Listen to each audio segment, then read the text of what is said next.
السلام علیکم ناظرین، آج میں پستی کا واحد علاج بیان کر رہا ہوں۔ کانا امر اللہ قدرن ما قد دورن فانا للہ وانا الیہ راجعون۔ اس پر سبز ستون کے علم و عمل میں نشانات مٹ چکے ہیں۔ اس کی حقیقت و رسوم کی برکتیں نیست و نابود ہو گئی ہیں۔ لوگوں کی تحقیر و تجلیل کا سکہ قلوب پر جم گیا۔ خدائے پاک کے ساتھ کا قلبی تعلق مٹ چکا اور نفسانی خواہشات کے اتباع میں جانوروں کی طرح بے باک ہو گئے۔ روئے زمین پر ایسے صادق مومن کا ملنا دشوار و کمیاب ہی نہیں بلکہ معدوم یعنی ختم ہو گیا، جو اظہار حق کی وجہ سے کسی کی ملامت گوارا کرے۔ اگر کوئی مرد مومن اس تباہی و بربادی کے ازالے میں صحیح یعنی کوشش کرے اور اس سنت کے احیاء میں کوشش کرے اور اس مبارک بوجھ کو لے کر کھڑا ہو اور آستینے چڑھا کر اس سنت کے زندہ کرنے کے لیے میدان میں آئے تو یقیناً وہ شخص تمام مخلوق میں ایک ممتاز اور نمایاں ہستی کا مالک ہوگا۔ حضرت امام غزالی نے جن الفاظ میں اس کام کی اہمیت اور ضرورت کو بیان کیا، وہ ہماری تنبیہ اور بیداری کے لیے کافی ہے۔ ہمارے اس قدر اہم فریضہ سے غافل ہونے کی چند وجوہ معلوم ہوتی ہے۔ پہلی وجہ یہ ہے کہ ہم نے اس فریضے کو علماء کے ساتھ خاص کر لیا، حالانکہ خطابات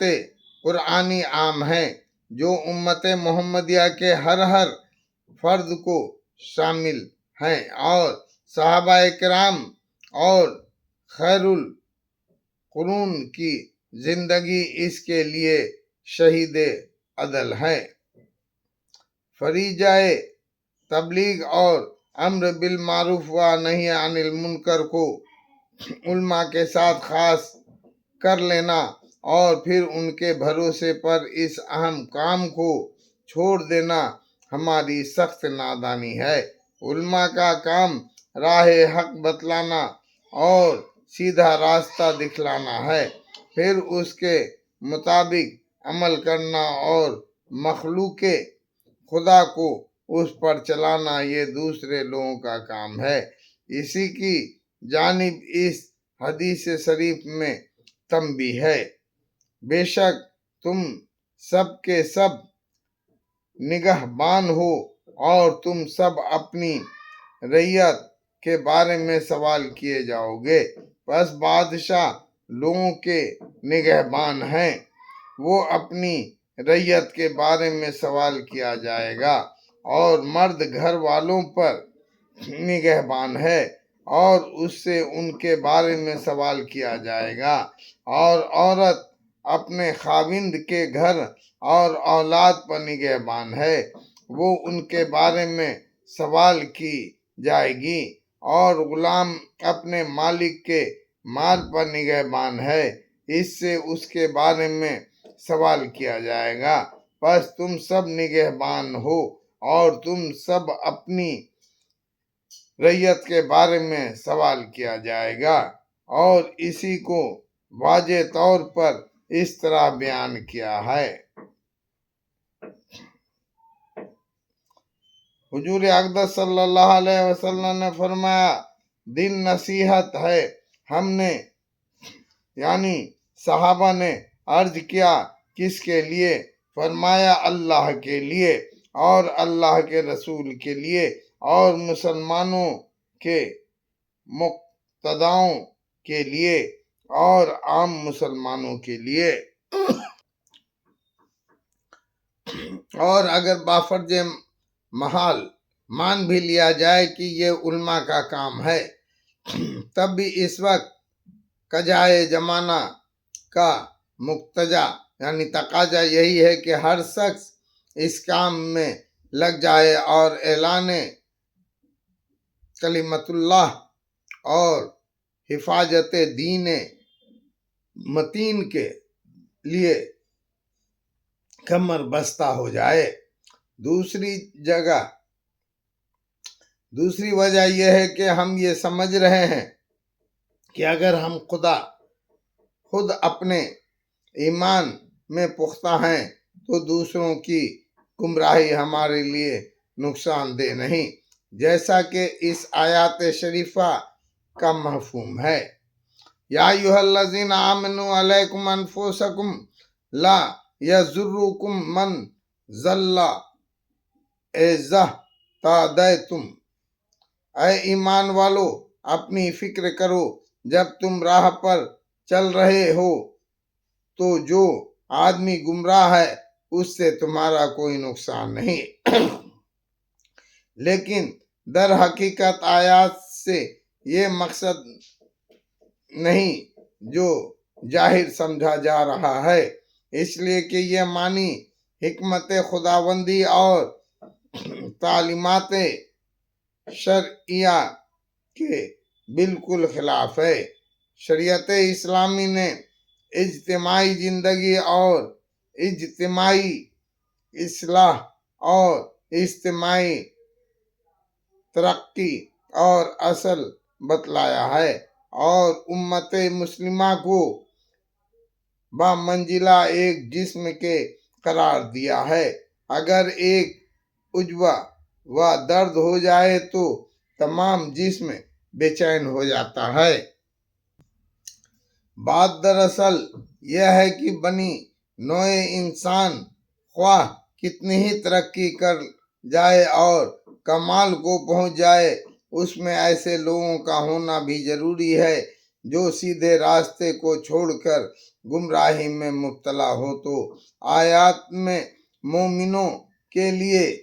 تسلی ہے کہ جب تم ہدایت اور صراط مستقیم پر قائم ہو تو تم کو ان لوگوں سے مجرد یعنی نقصان کا اندیشہ نہیں جنہوں نے بھٹک کر سیدھا راستہ چھوڑ دیا۔ نیز اصل ہدایت یہ ہے کہ انسان شریعت محمدیہ کو میں تمام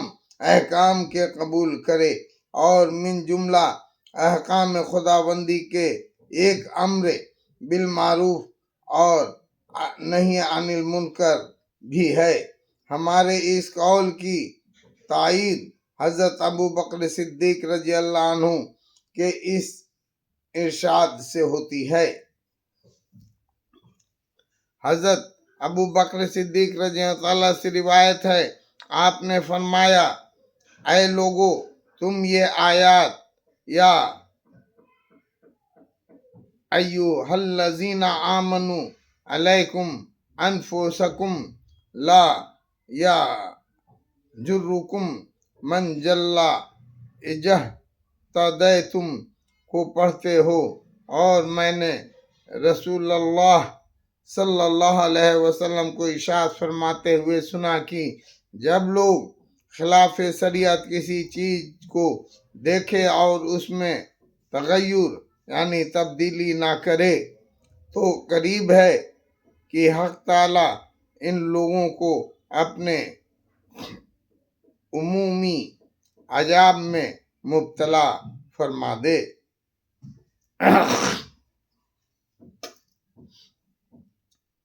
علماء محققین نے بھی آیات کے یہ نہیں معنی لیے ہیں۔ امام نووی شرح مسلم میں فرماتے ہیں، علماء محققین کا صحیح مذہب اس آیات کے معنی میں یہ ہے کہ جب تم اس چیز کو ادا کر دو جس کا تمہیں حکم دیا گیا ہے تو تمہارے غیر کی کوتاہی تمہیں مجرت نہ پہنچائے گی۔ جیسا کہ حق تعالیٰ کا ارشاد ہے، لا تجیرو باجیرو تجویج دا اخرى، اور جب ایسا ہے تو من جملہ ان اشیاء کے جن کا حکم دیا گیا امر بالمعروف و نہی عن المنکر ہے، پس جب کسی شخص نے اس حکم کو پورا کر دیا اور مخاطب نے اس کی تعمیل نہ کی تو اب ناصح یعنی نصیحت کرنے والے پر کوئی عتاب و سرزنش نہیں، اس لیے کہ جو کچھ اس کے ذمے واجب تھا اور وہ امر و نہی ہے ان سے اس کو ادا کر دیا۔ دوسرے کا قبول کرنا اس کے ذمے نہیں، واللہ علم۔ تیسری وجہ یہ ہے کہ عوام و خاص، عالم و جاہل، ہر شخص اصلاح سے مایوس ہو گیا اور انہیں یقین ہو گیا کہ اب مسلمانوں کی ترقی اور ان کا عروج ناممکن اور دشوار ہے۔ جب کسی شخص کے سامنے کوئی اصلاحی نظام پیش کیا جاتا ہے تو جواب یہی ملتا ہے کہ مسلمانوں کی ترقی اب کیسے ہو سکتی ہے جبکہ ان کے پاس نہ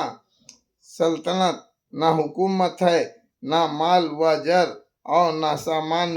حرب و نہ مرکزی حیثیت و قوت باز اور نہ باہمی اتفاق و اتحاد ہے۔ بالخصوص دیندار طبقہ تو بجامع خود اپنے گمان میں یہ طے کر چکا ہے کہ اب 14ویں صدی ہے، زمانہ رسالت کو بعد ہو چکا ہے، اب اسلام اور مسلمانوں کا انتہا پستی ایک لازمی شے ہے، بس اس کے لیے جد و جہد کرنا عبث اور بیکار ہے۔ یہ صحیح ہے کہ جس قدر مشکات نبوت سے بعد ہوتا جائے گا حقیقی اسلام کی شعاعیں ماند پڑتی جائیں گی، لیکن اس کا مطلب یہ ہرگز نہیں کہ بقائے شریعت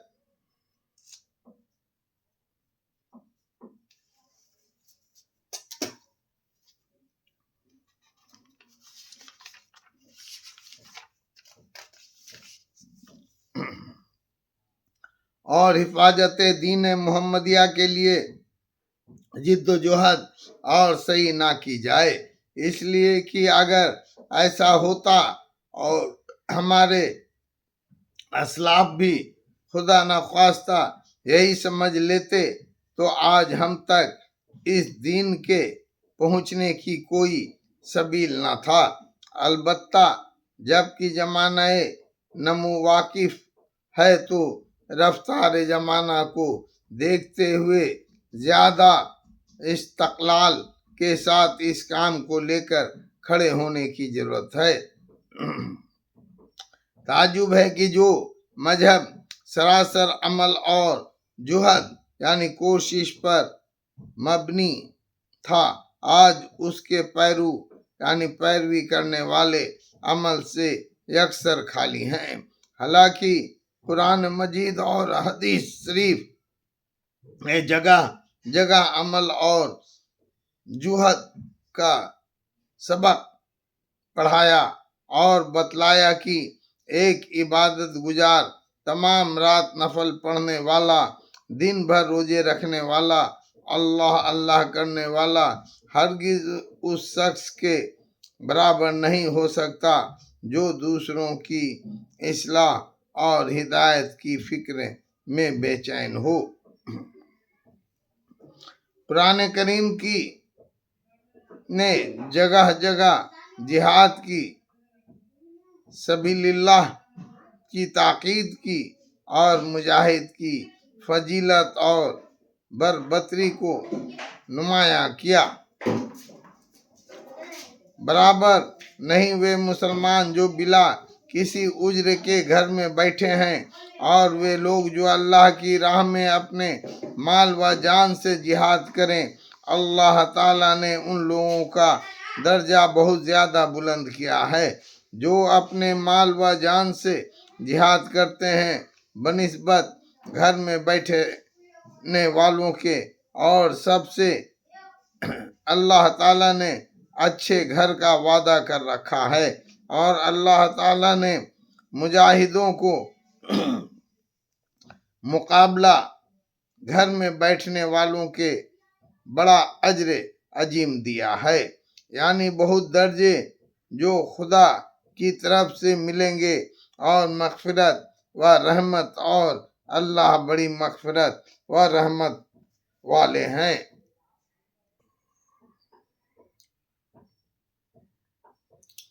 اگرچہ آیات سے جہاد سے مراد کفار کے مقابلے میں سینہ سپر یعنی مد مقابل ہونا ہے تاکہ اسلام کا بول بالا ہو اور کفر و شرک مغلوب و مقہور ہو، لیکن اگر بدقسمتی سے آج ہم اس شہادت عظمیٰ سے محروم ہیں، تو اس مقصد کے لیے جس قدر جد و جہد ہماری مقدرت اور استطاعت میں ہے، اس میں تو ہرگز کوتاہی نہ کرنا چاہیے۔ پھر ہماری یہی حرکت عمل اور جد و جہد ہمیں کشا آگے بڑھائے گی، یعنی جو لوگ ہمارے دین کے لیے کوشش کرتے ہیں ہم ان کے لیے اپنے راستے کھول دیتے ہیں۔ بحوالہ قرآن شریف۔ اس میں شک نہیں کہ دین محمدی کی بقا اور تحفظ کا حق تعالیٰ نے وعدہ کیا ہے، لیکن اس کے عروج و ترقی کے لیے ہمارا عمل اور سعی مطلوب ہے۔ صحابہ کرام نے اس کے لیے جس قدر انتھک کوشش کی اسی قدر ثمرات یعنی فائدے بھی مشاہدہ کیے اور غیبی نصرت سے سرفراز ہوئے۔ ہم بھی ان کے نام لیوا ہیں۔ اگر اب بھی ہم ان کے نقشے قدم پر چلنے کی کوشش کریں اور اعلیٰ کلمت اللہ اور اشاعت اسلام کے لیے کمر بستہ ہو جائیں تو یقیناً ہم بھی نصرت خداوندی اور امداد غیبی سے سرفراز ہوں گے۔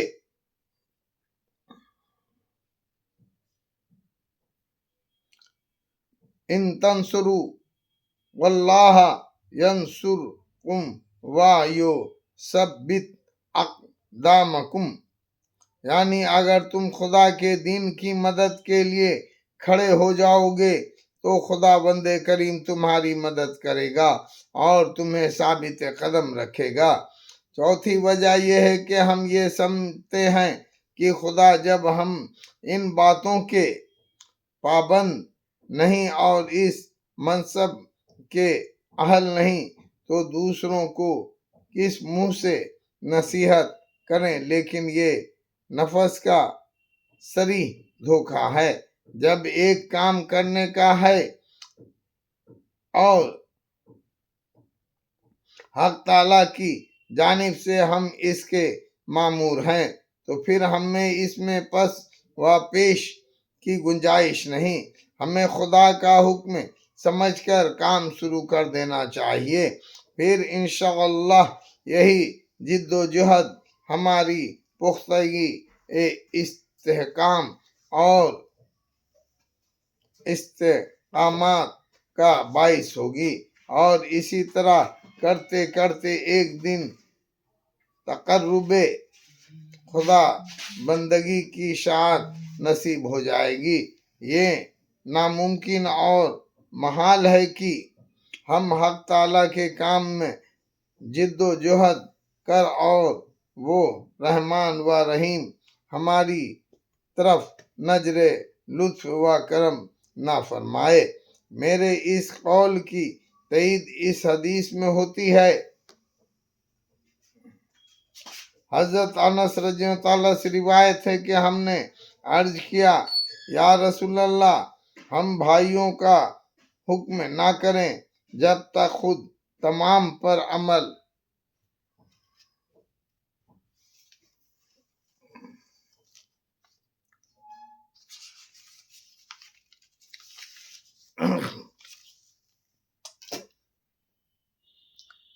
نہ کریں، برائیوں سے منع کریں جب تک خود تمام برائیوں سے نہ بچیں۔ حضور اقدس صلی اللہ علیہ وسلم نے ارشاد فرمایا، نہیں، تم بھلی باتوں کا حکم کرو اگرچہ تم خود ان سب کے پابند نہ رہو، اور برائیوں سے منع نہ کرو اگرچہ تم خود ان سب برائیوں سے نہ بچ رہے ہو۔ پانچویں وجہ یہ ہے کہ ہم سمجھ رہے ہیں کہ جگہ جگہ مدارس دینیہ کا قیام ہونا، علماء کا باز نصیحت کرنا، خانقاہوں کا آباد ہونا، مذہبی کتابوں کا تصنیف ہونا، رسالوں کا جاری ہونا، یہ سب امر بالمعروف و نہی عن المنکر کے شعبے ہیں، اور ان کے ذریعے اس فریضے کی ادائیگی ہو رہی ہے۔ اس میں شک نہیں کہ ان سب اداروں کا قیام اور بقا بہت ضروری ہے، اور ان کی جانب اتنا توجہ اہم امور سے ہے، اس لیے کہ دین کی جو کچھ تھوڑی بہت جھلک دکھلائی دے رہی ہے وہ انہی اداروں کے مبارک آثار ہیں۔ لیکن پھر بھی اگر غور سے دیکھا جائے تو ہماری موجودہ ضرورت کے لیے یہ ادارے کافی نہیں ہیں، اور ان پر اکتفا کرنا ہماری کھلی غلطی ہے،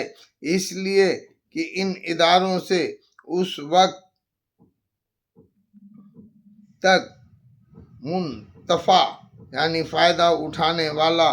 ہو سکتے ہیں جب ہم میں دین کا شوق اور طلب ہو اور مذہب کی وقعت اور عظمت ہو۔ اب سے 50 سال پہلے ہم میں شوق و طلب موجود تھا اور ایمانی جھلک دکھلائی دیتی تھی، اس لیے ان اداروں کا قیام ہمارے لیے کافی تھا۔ لیکن آج غیر اقوام کی انتھک کوششوں نے ہمارے اسلامی جذبات بالکل فنا کر دیے، اور طلب و رغبت کے بجائے آج ہم مذہب سے متنفر یعنی نفرت کرنے والے اور بیزار نظر آتے ہیں۔ ایسی حالات میں ہمارے لیے ضروری ہے کہ ہم مستقل کوئی ایسی تحریک شروع کریں جس سے عوام میں دین کے ساتھ تعلق اور شوق و رغبت پیدا ہو، اور ان کے سوئے ہوئے جذبات بیدار ہوں۔ پھر ہم ان اداروں سے ان کی شان کے مطابق منتفع ہو سکتے ہیں، ورنہ اگر اسی طرح دین سے بے رغبتی اور بے اعتنائی بڑھتی رہی تو ان اداروں سے انتفاع یعنی فائدہ اٹھانا تو درکنار، ان کا بقا بھی دشوار نظر آتا ہے۔ چھٹی وجہ یہ ہے کہ جب ہم اس کام کو لے کر دوسرے کے پاس جاتے ہیں تو وہ بری طرح پیش آتے ہیں اور سختی سے جواب دیتے ہیں اور ہماری توہین و تجلیل کرتے ہیں، لیکن ہمیں معلوم ہونا چاہیے کہ یہ کام انبیاء اکرام کی نیابت ہے، اور ان مصائب اور مشقتوں میں مبتلا ہونا اس کام کا خاتمہ ہے، اور یہ سب مصائب و تکالیف بلکہ اس سے بھی زائد انبیاء اکرام نے اس راہ میں برداشت کی۔ حق تعالی کا ارشاد ہے، وَلَقَدْ أَرْسَلْنَا مِنْ قَبْلِكَ فِي شَيْعِ الْأَوَّلِينَ وَمَا يَأْتِيهِمْ مِنْ رَسُولٍ إِلَّا كَانُوا بِهِ يَسْتَهْزِئُونَ۔ ہم بھیج چکے ہیں رسول تم سے پہلے اگلے لوگوں کے گروہوں میں، اور ان کے پاس کوئی رسول نہیں آتا تھا مگر یہ اس کی ہنسی اڑاتے رہے۔ نبی کریم صلی اللہ علیہ وسلم کا ارشاد ہے، دعوت حق کی راہ میں جس قدر مجھ کو اذیت اور تکلیف میں مبتلا کیا گیا ہے، کسی نبی اور رسول کو نہیں کیا گیا۔ پس جب سردار دو عالم اور ہمارے آقا اور مولا نے ان مصائب اور مشقتوں کو تحمل اور بردباری کے ساتھ برداشت کیا تو ہم بھی ان کے پیروں ہیں اور انہی کا کام لے کر کھڑے ہوئے ہیں۔ ہم کو بھی ان مصائب سے پریشان نہ ہونا چاہیے اور تحمل اور بردباری کے ساتھ ان کو برداشت کرنا چاہیے۔ ما سبق یہ ہے بات بخوبی معلوم ہو گیا کہ ہمارا اصل مرض روح اسلامی اور حقیقت ایمانی کا جوف اور اضمحلال ہے۔ ہمارے اسلامی جذبات فنا ہو چکے اور ہماری ایمانی قوت زائل ہو چکی، اور جب اصل شے میں انحطاط آ گیا تو اس کے ساتھ جتنی خوبیاں اور بھلائیاں وابستہ تھی ان کا انحطاط کا سبب اس اصل شے کو چھوڑ دینا ہے جس پر تمام دین کی بقا اور دار و مدار ہے، اور وہ امر بالمعروف اور نہی عن المنکر ہے۔ ظاہر ہے کہ کوئی قوم اس وقت تک ترقی نہیں کر سکتی جب تک کہ اس کے افراد خوبیوں اور کمالات سے آراستہ نہ ہوں۔ بس ہمارا علاج صرف یہی ہے کہ ہم فریج تبلیغ کو اسی طرح لے کر کھڑے ہوں جس سے ہم میں قوت ایمانی بڑھے اور اسلامی جذبات ابھریں۔ ہم خدا اور رسول کو پہچانیں اور احکام خداوندی کے سامنے سرنگون ہوں، اور اس کے لیے ہمیں وہی طریقہ اختیار کرنا ہوگا جو سید الانبیاء والمرسلین نے مشرکین عرب کی اصلاح کے لیے اختیار فرمایا تھا۔ اللہ اکبر۔